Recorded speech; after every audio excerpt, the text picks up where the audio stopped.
to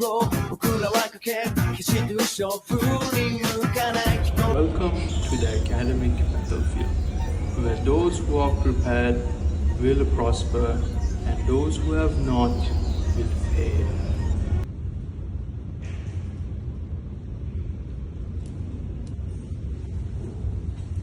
Ah, yes, failure to retrieve. A very sad occurrence. Once in a lifetime moment, but you will fail. Information is there, but however, the hippocampus, the brain's memory retrieval region, is inaccessible because we are stressed, we are very nervous. Hormone called cortisol makes us forget stuff. So the student mind is now a blank space and she looks at the paper.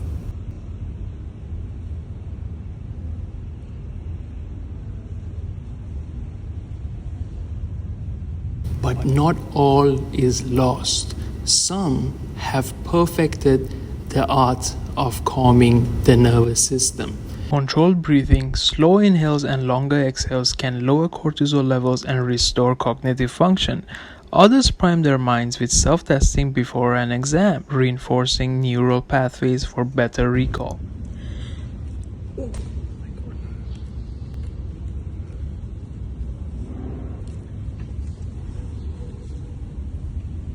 Last-minute panic, an automatic response to impending disaster. Knowing that she only has a few seconds left, the student tries to write down everything she knows in the hopes that something will make sense.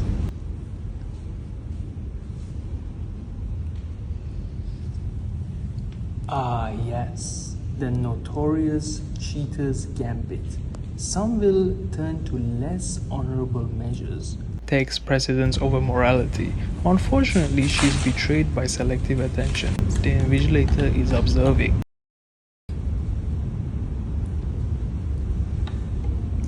And lo and behold, the master of recall. She has tamed the untamed powers of forgetfulness with deep processing, retrieval practice, and spaced repetitions. Not only that, she has mastered stress reduction techniques. Pre-exam rituals like mindfulness and practice testing have strengthened her ability to recall information under pressure. Her brain is an unbreakable knowledge fortress. Others, however, don't feel the need to study and don't do group projects, and that's a really hard time. Time's up, pens down.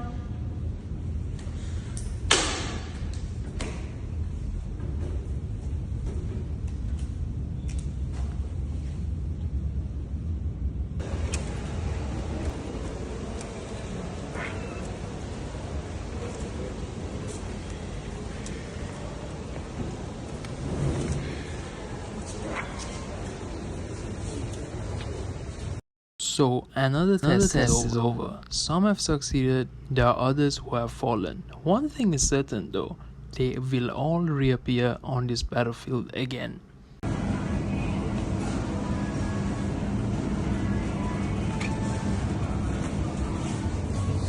And now we see the arrogant forgetter.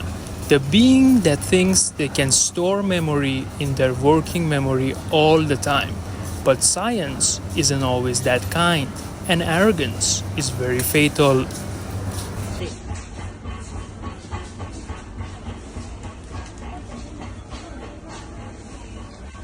Had she used the power of chunking, this wouldn't have been happening right now.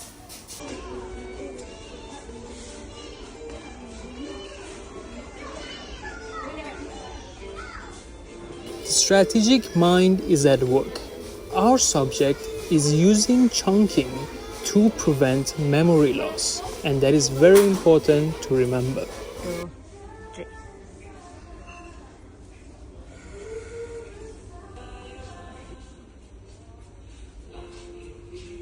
And now, the phenomenon known as concept-dependent forgetting. What is that? It's memory loss due to not remembering memory cues.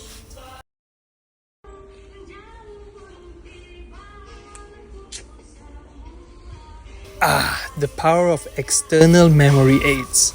By writing things down, setting alarms, or using digital reminders, one can overcome the limits of short-term memory, a simple yet effective tool.